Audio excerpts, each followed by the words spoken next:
Day 2, and as you can hear, I have my snazzy air fryer, which is having its christening of French fries, and I am making burgers, so there are lots of noises in the background, but that has not stopped me.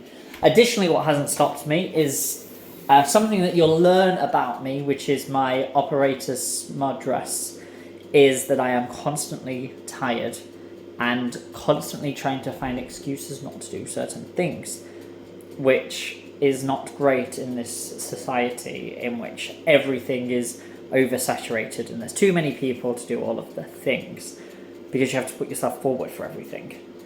And I just wanted to open this video by saying it is a challenge always to do these videos, and yet, even though I'm not encouraging people to watch them, I'm going to try my best to do it. I am at 100% at the moment, 2 days in. Let's continue that way. Now, what I don't think I mentioned yesterday, and apologies if I did, is what all this sudden interest in stand-up comedy is about. And that's because I am performing at an event on April the 13th, which is a fundraiser for a young lady, who is going off to South Korea. And as you can imagine, there's a lot of costs involved in a trip to South Korea. And it makes you think, well, why doesn't everybody just fundraise so that their children can go off and do awesome things? And the answer to that, and why I'm so invested in this, is the father, who is a wonderful man called Paul Mansfield. Apologies if you want to be kept anonymous. He is someone I've worked with for, I'd say, over a year now. And he's the reason why I've suddenly got an interest in stand-up comedy.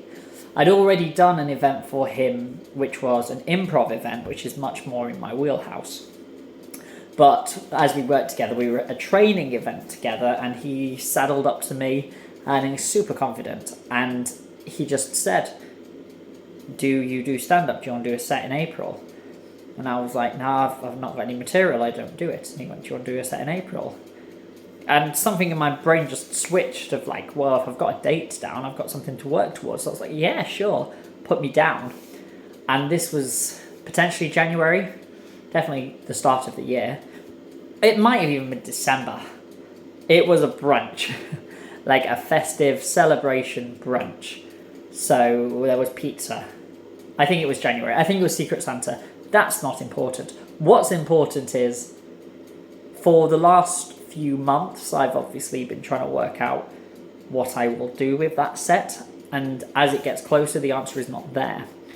As I say, I've got this Laughing Horse workshop this weekend, but before that, I'm doing an improvised Dungeons and Dragons performance here in Southend, and that's taken some of my brain capacity as well. So at the moment, March is crazy. I've got the Improvathon, which is easily 60%, Dungeons and Dragons, which is probably maybe 20, and then this stand-up thing, which is maybe another 20, and then storytelling, which is always 10.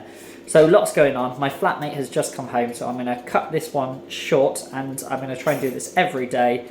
As I say, do not watch this. It is just a journey of madness. Goodbye.